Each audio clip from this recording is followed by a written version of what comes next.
Bonjour, je vais corriger l'exercice 4 du TD numéro 10.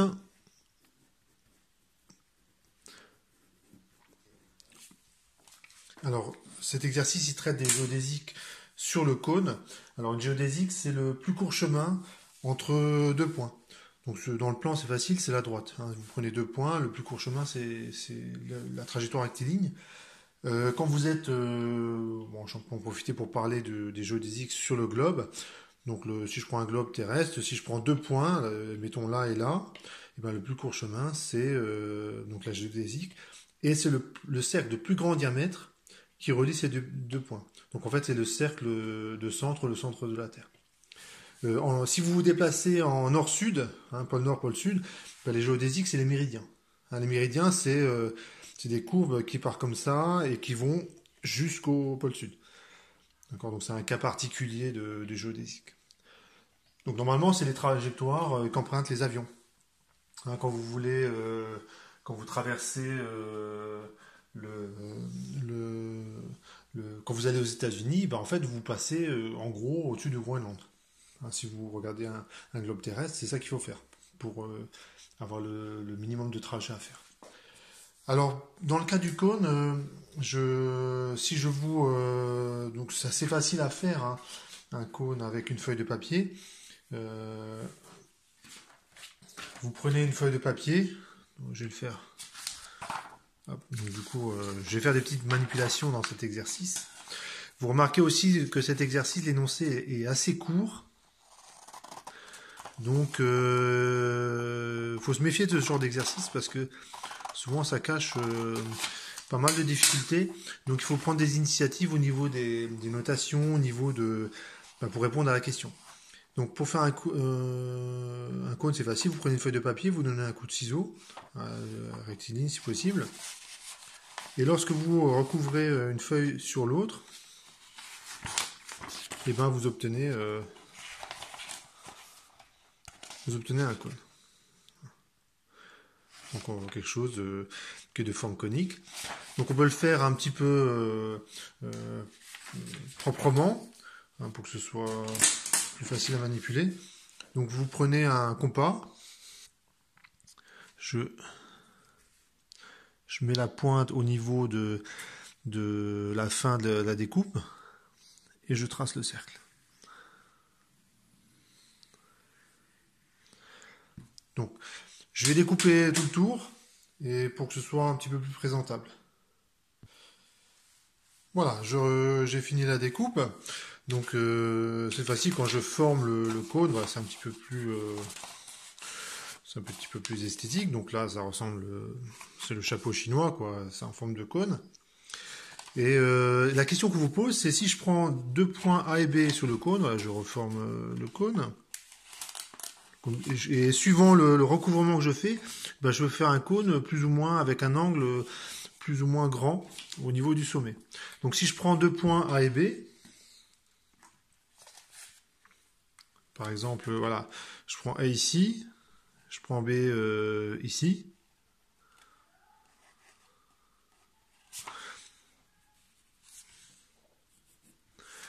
Voilà, donc je reforme le cône. Et la question qu'on vous pose, c'est, en imaginant que vous vivez dans un monde conique, voilà, c'est un monde un petit peu bizarre, quel est le plus court trajet entre A et B? Alors, si je pose la question comme ça, sur le cône, c'est vrai que c'est pas évident. C'est pas du tout évident de trouver la trajectoire la plus petite en distance entre A et B. Pourquoi? Parce que la géométrie du cône, elle est pas simple. Sur la sphère, finalement, c'est assez simple. Sur le plan, c'est hyper simple. Mais sur le cône, comment est-ce qu'on fait? Et ben, en fait, le truc est, la réponse, elle est très très simple. Il suffit de faire ça. Je mets les cartographes, en supposant que vous vivez dans un monde conique, qui a une forme d'un cône, ben en fait, ils n'ont pas beaucoup de boulot à faire, parce que c'est très facile de faire des cartes du monde dans ce cas-là.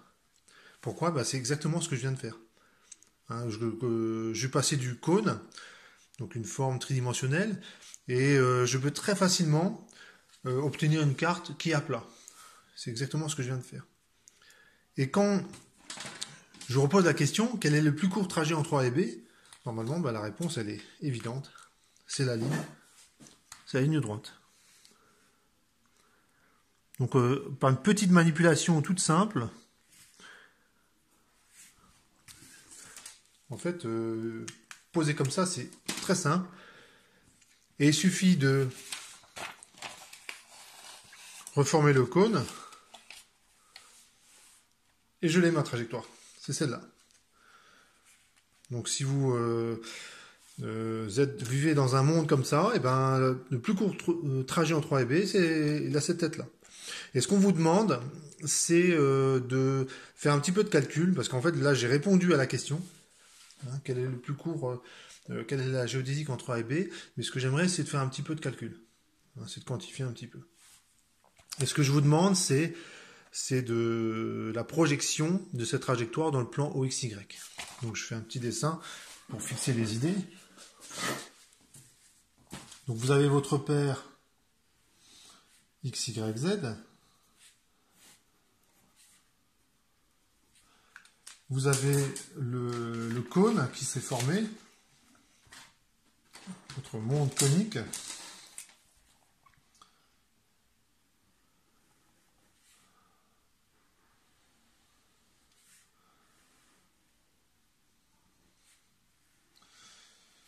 Voilà, donc il est un peu de travers mon cône, mais c'est pas grave. L'angle alpha, il est là.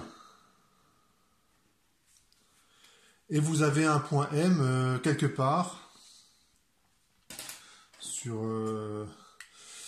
enfin, vous avez le point A et le point B, donc on sait maintenant comment est fait la géodésique. Et il faut que je sois capable déjà de repérer un point M dans l'espace. Donc si je prends un point M qui est ici, par exemple,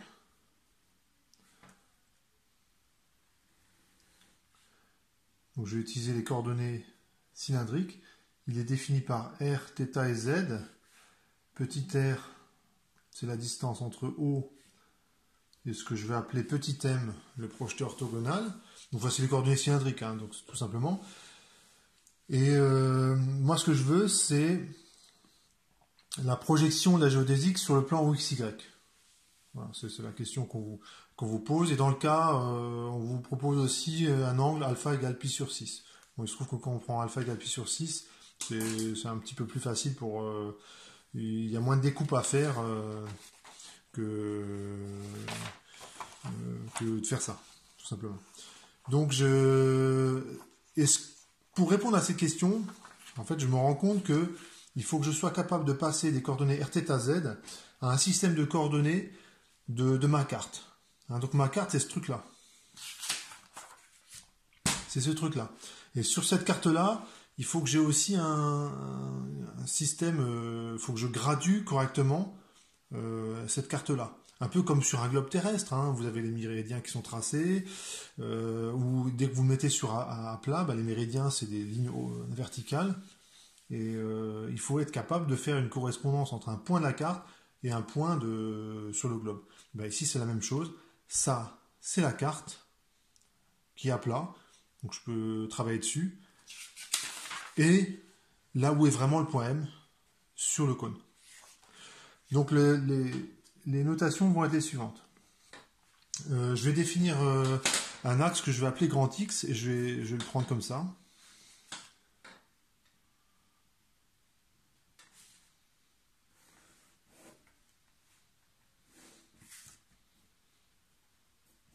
Donc je l'ai fait le long de la coupure. L'axe Y, grand Y, hop, 90 degrés.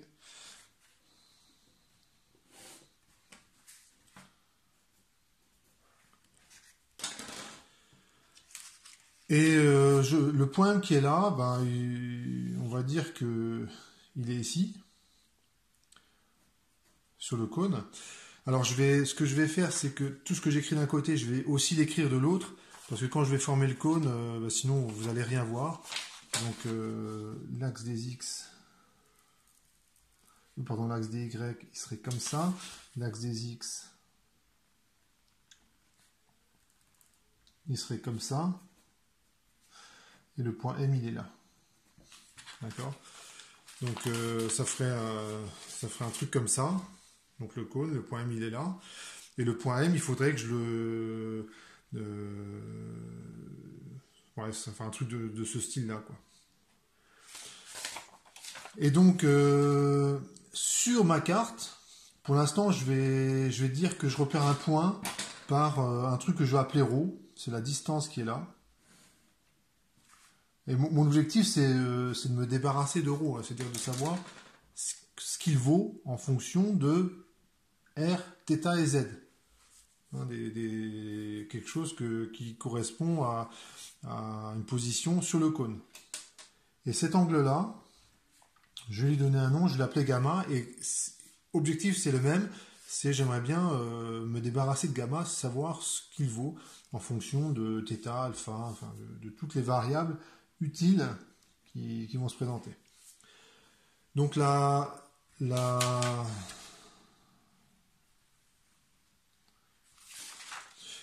donc vous allez voir que c'est assez simple en fait. Si je forme le cône,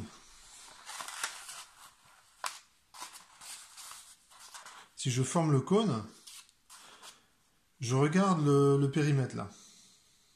Donc disons que je pars de ce point-là.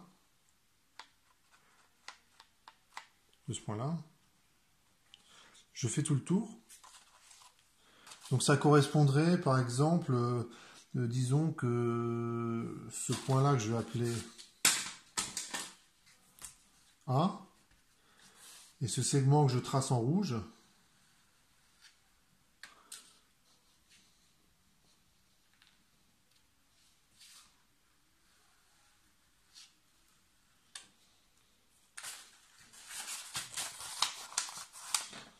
d'accord, ce point que j'appelle A et ce segment que j'ai tracé en rouge, on va dire qu'il est ici.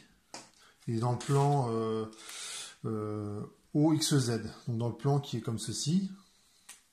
Et donc le trait, hop, que j'ai tracé en rouge, en vrai il serait là. Si je fais tout le tour, je fais ça, donc la distance pour faire un tour, le périmètre, ben c'est le périmètre d'un cercle, dont le centre serait ici. Et le rayon de ce cercle,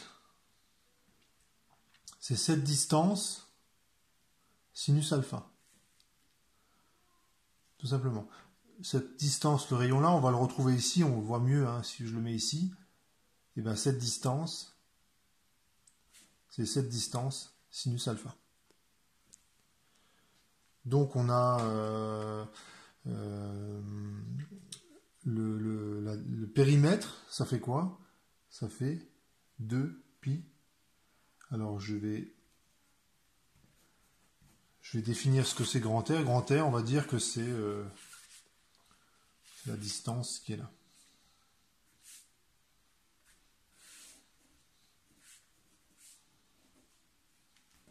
D'accord. Donc j'appelle ça grand R. Donc c'est un choix complètement arbitraire. Hein, c'est-à-dire que j'ai choisi grand R qui vaut à peu près 7-8 cm. J'aurais pu prendre une valeur plus grande, une valeur plus petite. Ça c'est pas grave. Et en fait, ce que je vais à la fin de mes calculs, il faut que les résultats ne dépendent pas de grand R. Parce que j'ai choisi grand R arbitrairement. Et donc les résultats ne peuvent pas dépendre d'un choix arbitraire de ma part. Donc ce périmètre-là, ça vaut 2πr sinus alpha. Ce que je vais faire aussi, c'est représenter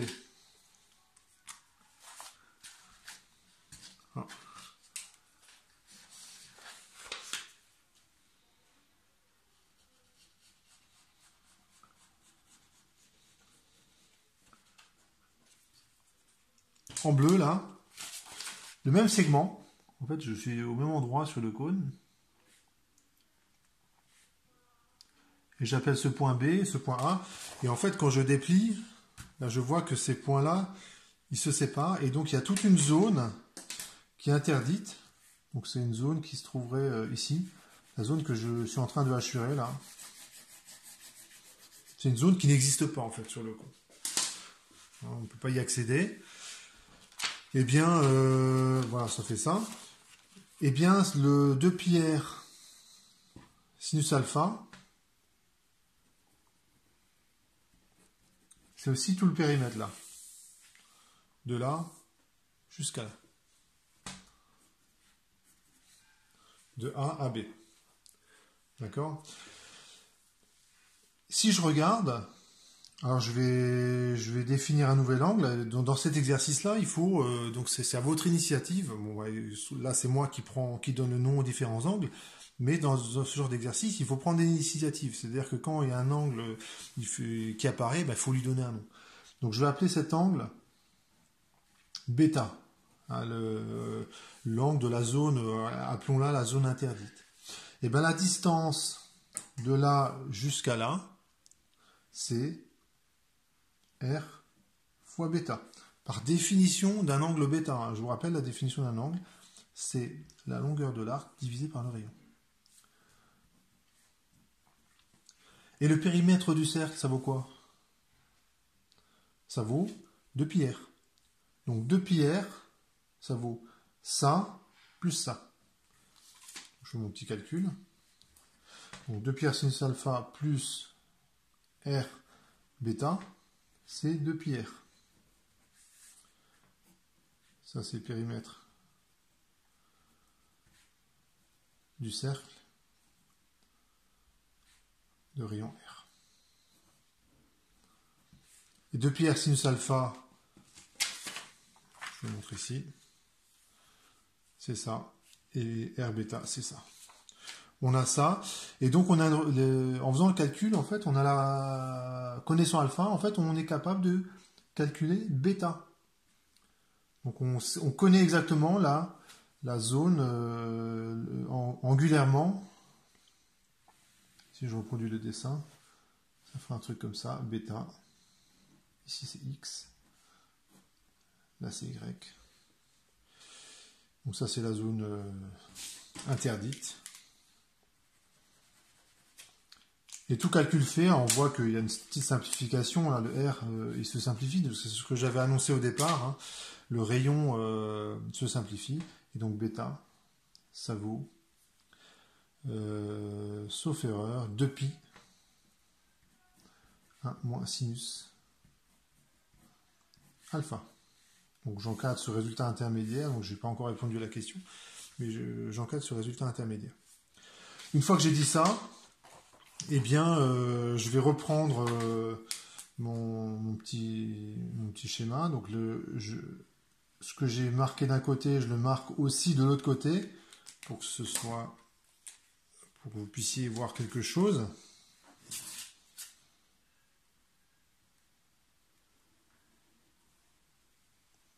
Ça, c'est le point A.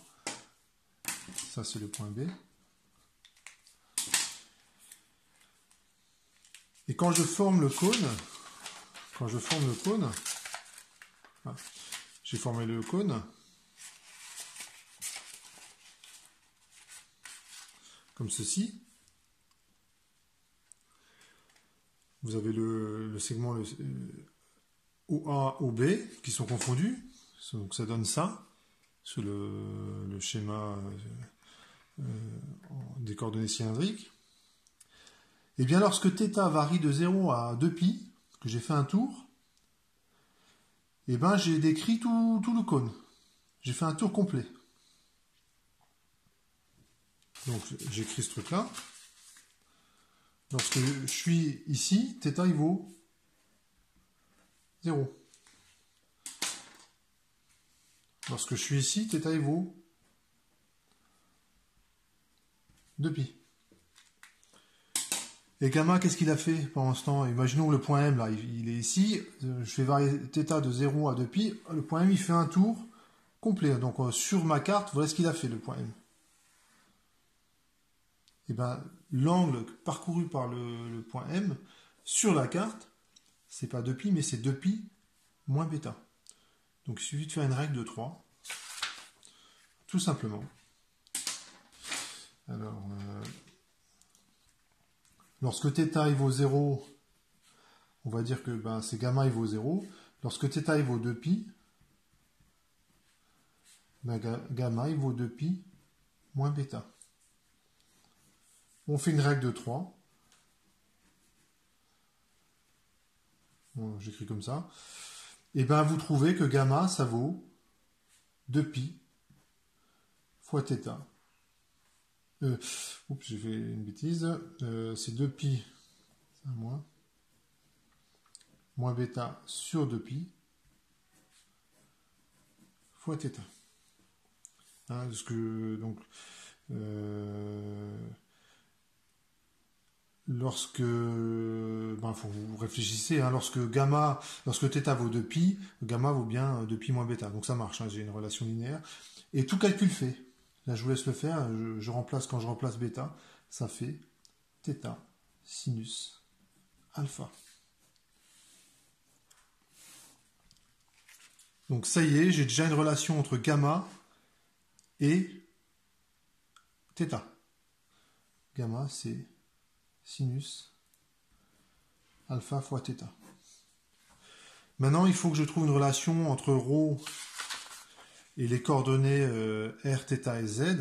Et bien, en fait, il suffit de... Lorsque je forme le cône, et que je vous le présente comme ça, bien, ce que vous voyez, c'est la projection de ce segment de longueur ρ, et bien c'est petit r.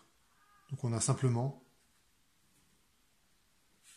petit r, c'est égal à ρ sinus alpha. Donc ρ, ça vaut petit r sur sinus alpha. Donc finalement, si j'étais cartographe dans ce monde-là, dans ce monde conique-là, eh ben, je pourrais, en utilisant cette transformation, je pourrais faire des cartes de ce monde conique à plat, en utilisant, si l'angle gamma est là, ben, si je repère un point sur le cône d'angle θ et petit r, situé de l'axe Z de la distance petit r, je peux calculer ρ et gamma et me placer sur ma carte à plat. Donc maintenant, ce qu'il faut, c'est être capable de tracer de trouver l'équation du segment AB, ou de la droite AB, si vous préférez, ça va être plus simple, en fonction de ρ et de gamma. Et comme je peux passer très facilement de gamma à θ et de ρ à r, et inversement, j'aurai l'équation en polaire de la projection, la projection dans le plan XY de la géodésique sur le cône. Voilà, j'arrête cette vidéo et je finis l'exercice dans une deuxième vidéo.